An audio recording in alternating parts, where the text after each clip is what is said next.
Hi everyone, it's Vanessa. I'm here today really excited. I think the last time I felt this much joy was the last time I did a middle grade March TBR. I'm feeling like that Mariah Carey meme. It's time! So let's get into what the prompts are for this year's middle grade March. As always, I'll leave all the information down below. If you're interested in learning more about the people who run it and what the challenges are, I'm going to mention them. There's also 2 group reads, which I'm not taking a part in, but I am taking part in all of the prompts. I also thought it would be really fun if I could, like 2 years ago when I made a middle grade March TBR, also give you some recommendations for each of the prompts. You might not know that I am a children's librarian. A lot of what I do is recommending these kinds of books based on prompts like this to kids at the library. So it makes my heart really happy to read middle grade books. The first prompt is to read a book with an author that has 3 names. This is my favorite prompt out of all of them. I think it's creative and it's interesting, and I never really thought about how many 3-name authors in middle grade I've read before. So let's talk about my 2 recommendations and then my 4 books that I want to read. I have to recommend to you a book that I read during the start of COVID that really lifted my spirits. This is A Kind of Paradise by Amy Rebecca Tan.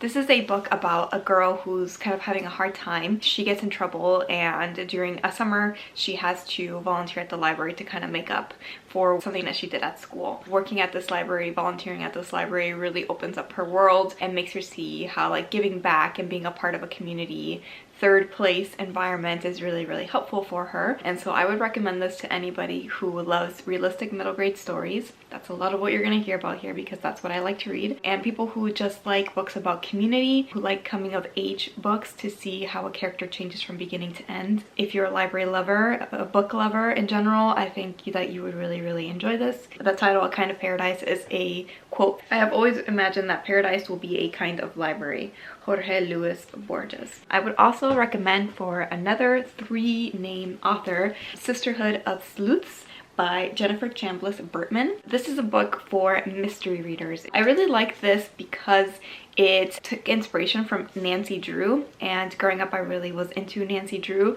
In this book there is a big stack of Nancy Drew books that are left at a thrift store, and inside the books is a picture that features the main character's grandmother, and then when she asks questions about it, the people in her family are like, no, that's not your grandmother. In true Nancy Drew fashion, she starts to figure out like why these pictures are here and who are the people that are in the picture. This is an intergenerational story. And then let's talk about the books that I'm thinking I might want to read for this prompt. The first one is a 3-name author that I've read many books of, and that's Erin Entrada Kelly. This is Felix Powell, Boy Dog. I've been really enjoying Erin Entrada Kelly's younger books, maybe Marisol Rainey series, and I think this is kind of the same. It has illustrations and it's for younger readers. It looks like it's a dog story, and you know I love dog stories. Imagine the fun they have when Felix very mysteriously turns into a dog.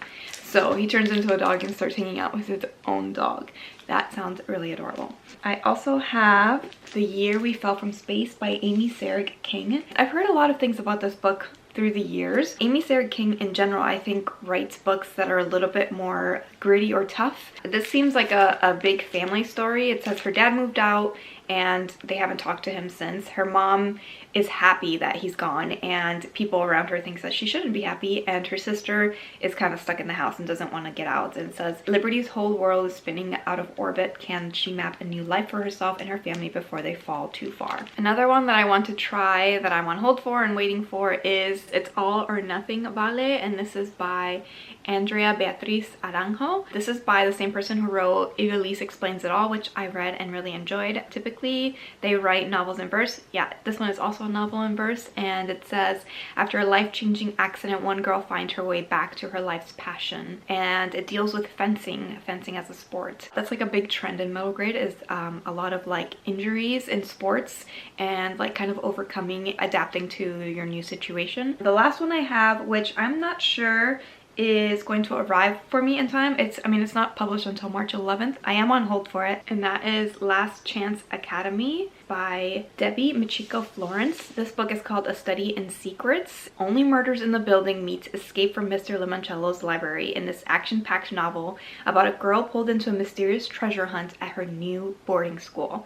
that is hitting like so many things. And also I've wanted to always try a book by Debbie Michiko-Florence. Now let's talk about flowers on the cover, books with flowers on the cover. I have two to recommend to you, and one of them is Genesis Begins Again by Alicia D. Williams. This is a book featuring an older main character. I believe she's like an 8th grader. Yeah, she's 13. In this book, the main character really dislikes herself. She keeps a list of 96 things she does not like about herself, and one of them is the fact that she is dark-skinned. It really tackles the issue of colorism in the Black community. What I really most loved about this is how much the character changed over time to really see herself as worthy of love. The author of this book is a teacher herself, and I'm sure she's seen these things in real life, and also like the empathy that she probably has for her own students comes through in how she writes this book and her main character. Emotionally touching for me. Flowers on the cover. And the other one that has flowers on the cover that I also really enjoyed was Prairie Lotus by Linda Sue Park. It really made me see historical fiction as something that I could be interested in. Mostly it's a story about the internal life of this main character, but it's just happening in a historical setting. This is kind of a way to flip the idea of Little House on the Prairie. The main character is half Chinese, and she knows from experience that most white people don't want neighbors who aren't white themselves as they're traveling into the Dakota Territory in 1880. Let's talk about books with flowers on the cover that I might want to read in my pile of possibilities. I have 3 to talk about. The first one is The Lost Library by Rebecca Stead and Wendy Mast. They are my flowers. This one has been on my TBR and I just haven't gotten around to it. It came out in 2023, at the end of 2023. I really am a big fan of Rebecca Stead and Wendy Mast. They wrote Bob together, and a book that I really enjoyed by Rebecca Stead is The List of Things That Will Not Change. In this book, 2 characters take a book from a little free library. There's a link between the books, so it's a story about choosing the life you want and owning your truth and the power of a good book. I like the realistic stuff more than the like semi-fantasy stuff like Bob, but I'm excited to try it out and to see what I think. Another book by an author that I really love is Lucky Broken Girl by Ruth Behar. I read one book by Ruth Behar that I really enjoyed, and I have other books of hers on my TBR, like her newest book, Across Many Seas, I think it's called. This is her like first book, and so I kind of want to go back to like where the hype started for this author. All of her stories are typically like immigrant stories. The main character, Ruthie, has arrived from Cuba. She's begun mastering English, and one night everything changes when Ruthie is in a car accident. Is she really going to have to lie in bed in a body cast for months? A book full of humor and hope that celebrates beautifully diverse world and shows how friends, neighbors, books, and art can sweeten even the worst days. That's really what I've noticed about her books, is that they really focus on that community aspect, similar to another book that I was talking about earlier, A Kind of Paradise. So I really like seeing how communities and neighbors and everybody kind of comes together to help people. The last book that I have that has some flowers on the cover right down there, When Clouds Touch Us by Tana Lai. This book is a book of verse by the same author of Inside Out and Back Again, which I read a few years back. I'm excited. Oh, actually, it's a sequel. Sequel to Inside Out and Back Again? I had no idea. Where have I been? I don't know why I thought this was like its own thing. Okay, that's exciting. That's like really exciting. When Ha arrived in Alabama as a refugee from the Vietnam War, she was sure she'd never get used to the strange land. But in just 2 years, she has made friends, is earning A's at school, and has found a sense of belonging. So then Mother says they're moving to Texas. Ha is devastated at the prospect of starting over again. No idea it was a sequel, and we just found out about that together. Let's move on to the next prompt, which is books that are part of a series. For this one, I didn't bring recommendations because I feel like my recommendations are the other books in the series. So I wanted to share where I'm going next in the series. First, let's talk about The Year of Billy Miller by Kevin Henkes. This is the first book in the series, but I didn't know how they were like interconnected. So the books in this series are like all from the perspective of the family members of this family, the Miller family.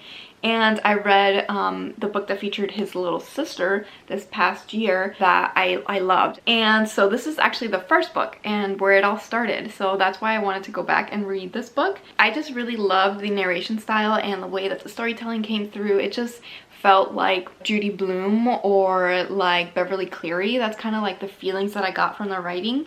And so I'm excited to try Billy Miller. I just really love like the everyday slice of life aspect of this family story. I'm going to read the next book in the Garlic and Vampire series. That's the first book that I totally recommend. And then this is Garlic and the Witch. This is like really cozy graphic novel.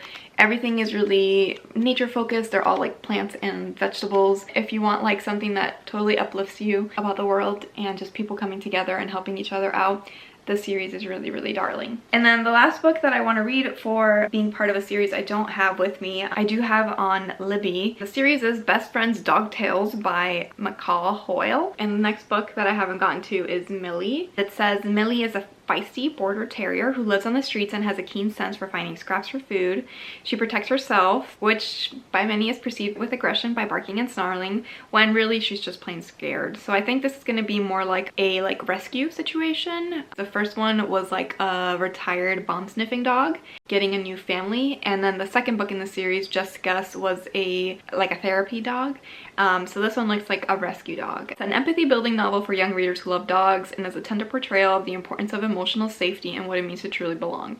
So always the dogs are like telling a bigger story about like how humans should be and anthropomorphize the dogs a little bit, but I think that they're really, really sweet. The next prompt is books that involve travel, and this can involve any kind of travel, like for pleasure and also like travel that you're forced to do. I have 2 books to recommend to you. The first book is a road trip story, and that is Clean Getaway by Nick Stone. If you haven't read this book, I really recommend that you look into it. It was a book that really warmed my heart and my spirit. This is a book for people who love family stories, and also a book for people who love to read about civil rights history. So in this book, the main character feels like he's not living up to the standards that his father is setting for him. He goes on a road trip with his grandmother, and like things start going awry as they are on this road trip, but also he's learning a lot of more information about his grandmother and where she came from and like her place in civil rights history. So you can see him holding the green book up too in the cover as well. Scoob, that's the main character. And then the second book that I have to recommend is a graphic novel, and it's Borders. This is by Thomas King and Natasha Donovan. This is a book featuring a main character who is traveling with his mother from Canada into the United States, what is today Canada, and with his mother are kind of like in a standstill because as they're crossing the border, they're being asked by the border patrol agents like, what's your citizenship, like who do you belong to basically, and his mother is just saying Blackfoot. I am Blackfoot. I am not Canadian. I am not American. I am Blackfoot. And kind of that dichotomy and that tension between the border patrol and her. This is a quick read, but it's a very, very emotionally strong read. It hurt my heart to read, but also made me feel inspired and strong, and learning a little bit more about his sister who is living in America, and that's why they're going there. I also really love the art, the color, and the way that they're drawn. Natasha Donovan is an illustrator that I've seen her art before in other graphic novels and really enjoy and totally recommend this one. Now, my TBR. I have some books that are not here yet, but some of the ones that I do already have. One of them is Continental Drifter by Kathy McLeod. And this one, it did win an ALA Youth Media Award for Asian American / Pacific Islander. The main character, which is Kathy, who wrote the story, so it's kind of a memoir. During summer vacation, she travels from Bangkok to Maine to be in Maine during the summertime, and so she's like looking forward to clam chowder and blueberry pie and being in the idyllic beauty of Maine. But it says she doesn't feel like she fits in. She doesn't look like the other kids in rural New England. And she wants to find a place where she truly belongs, but she's not sure if it's in America, Thailand, or anywhere. So kind of feeling like stuck between 2 worlds. This is what the art looks like. I'm hoping that I really enjoy it, and I'm gonna try this one out for traveling. And then the other one that I also have, it actually fits so many prompts, but I'm gonna put it in here, and that's Bloomability by Sharon Creech. It has flowers on the cover.